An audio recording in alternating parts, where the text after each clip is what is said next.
this is Bani and welcome to my channel. বন্ধুরা, আজকে আমি তোমাদের জন্য একটা দারুণ টপিক নিয়ে এসেছি।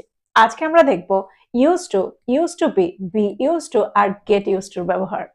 আমরা প্রায় কনফিউজড হয়ে যাই সেন্টেন্সে এই স্ট্রাকচারগুলোকে আমরা কখন ব্যবহার করব।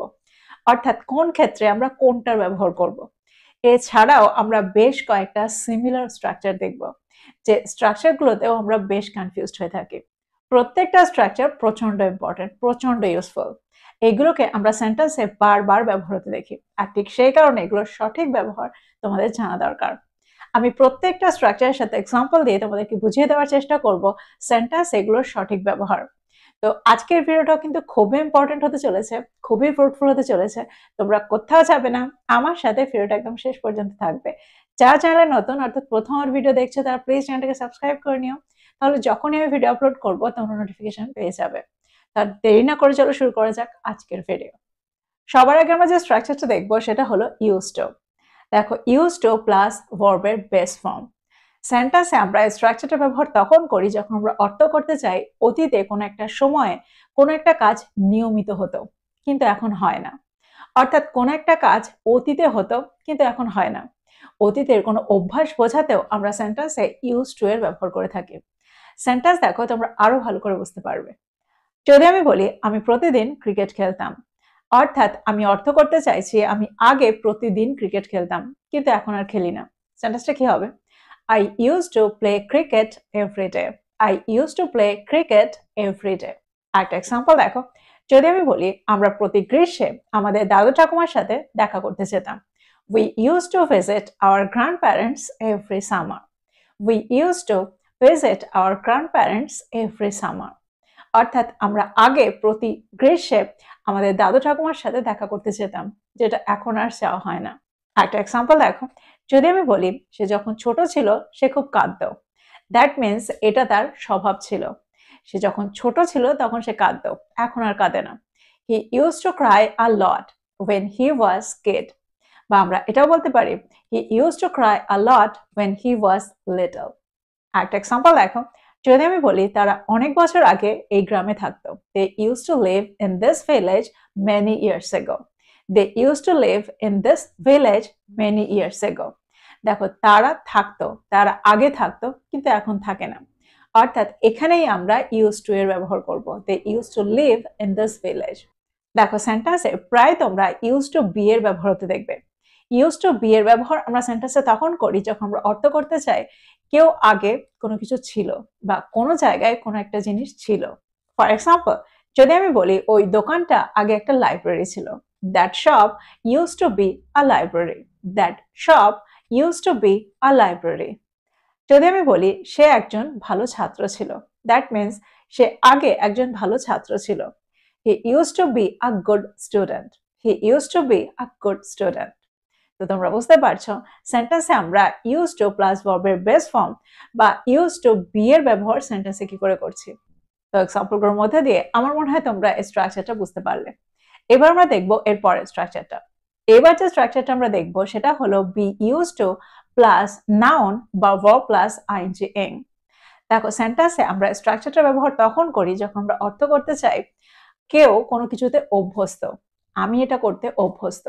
আমি সকালে ঘুম থেকে উঠতে অভ্যস্ত। তারা শহরের জীবনে অভ্যস্ত। তারা মশলাদার খাবার খেতে অভ্যস্ত। এরকম অর্থে আমরা সেন্টেন্সে এই স্ট্রাকচারটা ব্যবহার করে থাকি। এক্সাম্পল দেখো, যদি আমি বলি আমরা কঠোর পরিশ্রমে অভ্যস্ত। We are used to working hard. We are used to working hard. সেন্টেন্সটাকে খুব ভালো করে লক্ষ্য করো। এখানে কিন্তু আমরা we are used to plus verb plus ing এর ব্যবহার করেছি। আমরা এটা বলিনি we are used to work hard, তাহলে কিন্তু সেন্টেন্সটা ভুল হয়ে যাবে। আমরা এখানে used to এর পরে verb প্লাস ing এর ব্যবহার করব। দেখো, to এর পরে আমরা সাধারণত ভার্বের বেস ফর্মের ব্যবহার করি, কিন্তু এখানে আমরা ভার্ব প্লাস আইএনজি এর ব্যবহার করব, কারণ এটা হলো একটা জিরান্ট, এটা কোনো ভার্ব নয়। আর এখানে বি ইউজ টু হলো একটা স্ট্রাকচার। তারপরে অর্থাৎ টু এর পরে এখানে আমরা ভার্ব প্লাস আইএনজি এর ব্যবহার করতে পারি। এবার আমরা দেখব আর একটা এক্সাম্পল। যদি আমি বলি সে একা থাকতে অভ্যস্ত। He is use to living alone. He is use to living alone. এখানে যদি আমি বলতাম সে একা থাকতে অভ্যস্ত নয়, তাহলে সেন্টেন্সটা কি হবে? He is not used to living alone. He is not used to living alone. যদি আমি বলতাম সে একা থাকতে অভ্যস্ত ছিল, অর্থাৎ সেন্টেন্সটাকে আমরা পাস্ট টেন্সে রাখছি, তাহলে সেন্টেন্সটা কি হবে? He was used to living alone. He was used to living alone. বা he was used to staying alone. আরেকটা এক্সাম্পল দেখো, যদি আমি বলি সে একা ভ্রমণ করতে অভ্যস্ত, she is used to traveling alone. She is used to traveling alone. আরেকটা এক্সাম্পল দেখো, যদি আমি বলি সে এখন ইংরেজি বলতে অভ্যস্ত, he is used to speaking English now. He is used to speaking English now. তো এক্সাম্পলগুলোর মধ্যে দিয়ে আমার মনে হয় তোমরা বুঝতে পারছো সেন্টেন্সে আমরা be প্লাস used to এর ব্যবহার কি করে করছি, be used to plus noun বা gerund। এবার আমরা দেখব এর পরের স্ট্রাকচারটা। পরের স্ট্রাকচারটা হলো get used to। সেন্টেন্সে আমরা get used to এর ব্যবহার তখন করি যখন আমরা অর্থ করতে চাই কোনো কিছুর সাথে ধীরে ধীরে অভ্যস্ত হয়ে যাওয়া, অভ্যস্ত হয়ে ওঠা। এক্সাম্পল দেখো, আমরা অনলাইন মিটিং এ অভ্যস্ত হচ্ছি। We are getting used to online meetings. We are getting used to online meetings. যদি আমি বলি আমি ইংরেজি বলতে অভ্যস্ত হচ্ছি, I'm getting used to speaking English. I'm getting used to speaking English. তো তোমরা বুঝতে পারছো কত সহজে আমরা get used to কে ব্যবহার করতে পারি। যদি আমি বলি সে নতুন নিয়মগুলোর সাথে অভ্যস্ত হতে চেষ্টা করছে, she is trying to get used to the new rules. She is trying to get used to the new rules. তো এই ছিল used to, be used to, get used to এর ব্যবহার। আমার মনে হয় প্রত্যেকটা স্ট্রাকচারকে তোমরা বুঝতে পেরেছো। এবার আমরা দেখব কিছু সিমিলার স্ট্রাকচারস। এবার যে স্ট্রাকচারটা আমরা দেখব সেটা হলো be accustomed to। প্রায় সেন্টেন্সে তোমরা স্ট্রাকচারটা ব্যবহার করতে দেখবে। আমি এর আগে কিছু ভিডিওতে এই স্ট্রাকচারটাকে বুঝিয়েছি। দেখো, স্ট্রাকচারটার অর্থ হলো কোনো কিছুর সাথে অভ্যস্ত হওয়া। যদি আমি বলি আমি ভোরে ঘুম থেকে উঠতে অভ্যস্ত, I'm accustomed to waking up early. I'm accustomed to waking up early. দেখো, সেন্টেন্সে আমরা ঠিক যেভাবে যে অর্থে be used to কে ব্যবহার করেছি ঠিক একই অর্থে আমরা be accustomed to কে ব্যবহার করব। আরেকটা এক্সাম্পল দেখো, যদি আমি বলি আমি এমন আচরণে অভ্যস্ত নই, I'm not accustomed to such treatment. I'm not accustomed to such treatment. সে সমস্যার মুখোমুখি হতে অভ্যস্ত, he is accustomed to facing problems. He is accustomed to facing problems. তো তোমরা বুঝতে পারছো কত সহজে আমরা be accustomed to কে ব্যবহার করছি। এবার আমরা দেখব পরের স্ট্রাকচারটা। পরের স্ট্রাকচারটা হলো adapt to। প্রায় সেন্টেন্সে তোমরা adapt to এর ব্যবহার হতে দেখবে। কোনো কিছুর সাথে মানিয়ে নেওয়া, কোনো পরিবেশের সাথে মানিয়ে নেওয়া বা কোনো কিছুর সাথে মানিয়ে নেওয়ার অর্থে আমরা সেন্টেন্সে adapt to কে ব্যবহার করে থাকি। এক্সাম্পল দেখো, যদি আমি বলি আমি আমার নতুন রুটিনের সাথে মানিয়ে নেওয়ার চেষ্টা করছি, I'm trying to adapt to my new routine. I'm trying to adapt to my new routine.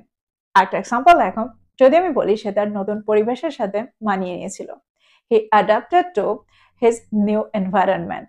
He adapted to his new environment.